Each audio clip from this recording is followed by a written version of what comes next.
Gadis ini melepas pakaiannya panjang yang membalut tubuhnya. Malam ini ia akan menyerahkan dirinya pada seorang pria bangsawan. Bangsawan ini sedang mencari keturunan. Gadis ini bernama Elizabeth.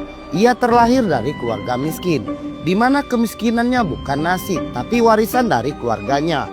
Ia terpaksa menjual dirinya seharga 500 pound sterling demi melunasi hutang ayahnya. Elizabeth adalah gadis yang pendiam dan sangat sopan. Malam ini Elizabeth sadar bahwa ia adalah barang dagangan. Di balik tirai tipis, seorang bangsawan melihat Elizabeth. Pria bangsawan ini meneliti Elizabeth dengan seksama. Elizabeth adalah guru privat yang berbakat, ahli main piano dan melukis, serta menguasai banyak bahasa. Pria kaya yang berada di balik tirai sangat kagum akan kecantikan Elizabeth. Dalam keheningan yang mencekam, pria bangsawan itu bertanya pada Elizabeth, apakah Elizabeth pernah melakukan hubungan dengan seorang pria? Lalu Elizabeth menjawab bahwa ia tak pernah disentuh oleh seorang pria.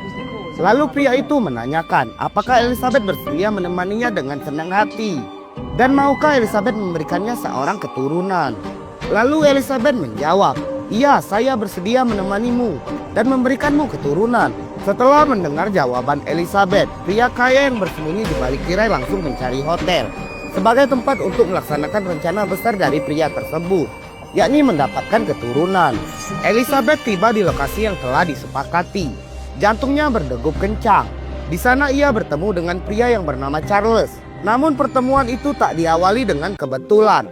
Charles sang bangsawan langsung meminta Elizabeth menutup pintu. Ketegangan meliputi hati Elizabeth. Charles kemudian meminta Elizabeth agar Elizabeth merahasiakan tentang kejadian ini. Charles mengatakan bahwa ia tak bisa mengenalkan dirinya. Tugas Elizabeth hanya menemani Charles selama 3 hari 3 malam. Dan malam ini adalah awal tugas Elizabeth untuk menemaninya. Dalam remang cahaya, Elizabeth tampak gelisah.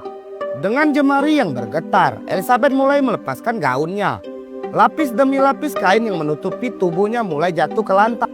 Kini hanya ada keheningan dan debar jantungnya yang kian tak menentu. Kini dia hanya menunggu perintah dari pria kaya yang telah membelinya. Dan begitulah mereka melewati malam pertama dengan suasana yang kaku. Dalam hati Elizabeth hanya ingin kontrak kerja yang konyol ini segera berakhir. Dan ia ingin semua hutang ayahnya dapat ia lunasi. Di hari kedua, Elizabeth mengungkapkan kisahnya pada Charles. Bahwa Elizabeth berasal dari keluarga miskin. Ibunya meninggal saat melahirkannya. Dan ayahnya punya hutang besar hingga membuatnya terseret ke kontrak kerja bersama Charles. Mendengar itu, Charles yang awalnya tegas dan tampak semena-mena pada Elizabeth mendadak merasa iba. Charles melihat kalau Elizabeth adalah seorang gadis yang berjuang melawan takdir yang kejam. Dalam keheningan, mereka tampak menyesuaikan diri. Tak sekaku pada malam pertama. Pada hari ketiga, Elizabeth berdiri sendiri di tepi laut. Hati Elizabeth begitu bergejolak. Namun tiba-tiba Charles datang. Charles tampak akrab dengan Elizabeth. Charles merayu Elizabeth, sehingga Elizabeth tampak terhibur dengan rayuan Charles. Dan ini adalah hari ketiga. Itu artinya kontrak pertama Elizabeth dan Charles telah usai. Charles terdiam.